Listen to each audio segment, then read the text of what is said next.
Jose Mourinho has returned to the Premier League after his spell at Manchester United. Although that stint yielded 3 trophies, it's hard to see it as a significant success overall, and the Portuguese manager will want to rehabilitate his reputation in English football.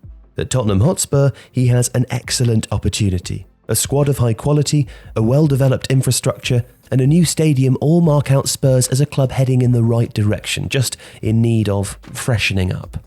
The Champions League is a good opportunity for Mourinho to show how he's changed things quickly, and as Spurs have already qualified, this game can be used to test his principles against high-quality opposition. As these stats from OneFootball show, Spurs have scored a lot, but conceded a lot too, not least in the 7-2 defeat at home to Bayern Munich, their next opponents. Mourinho will want to tighten up while not sacrificing the qualities his team have going forwards. Now, Mourinho has assumed various tactical identities in his various managerial spells. He's not just a dour pragmatist as sometimes painted, and this Spurs team should elicit a more attacking version. Although it's early in his tenure in North London, and so this is a broad overview, there are a few noticeable features of Spurs under his leadership. The clearest tactical decision Mourinho has made is to play his 4-2-3-1 with a lopsided build-up, with 3 at the back, the right-back Serge Aurier pushed up and Lucas Moura staying more narrow, while heung-min generally stays wider. If Aurier pushes up very high, this can create a kind of square or rectangle in midfield, with one of Kane or Dele Alli dropping off. This achieves solidity across all areas of the pitch in case Tottenham are turned over, and it also allows any of the front 4 to make vertical runs to find space between the lines.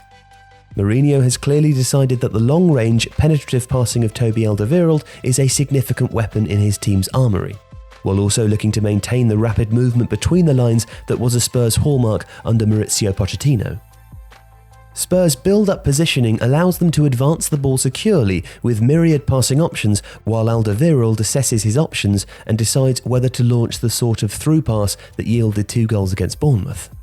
These kinds of passes rely on movement, and here Spurs have good form on which to build. In Kane, they have a striker who can lead the line or drop off, while Dele Alli appears to be rediscovering his form as a sort of shadow striker, making runs behind into the space created by his teammates' movement. In addition, heung-min excels at runs from outside to in, attacking the channel between the opposition fullback and near-side centre-back. Under Pochettino, these runs were often the result of quick interchanges of passes in tight spaces.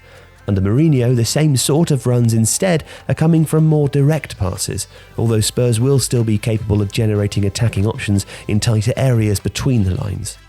But this tallies with Mourinho's desire to transition more directly, and one could argue that there are similarities to the fluidity of his front 3 at Porto, backed up by a more workmanlike unit who won back the ball before shifting it quickly up to the attacking trio.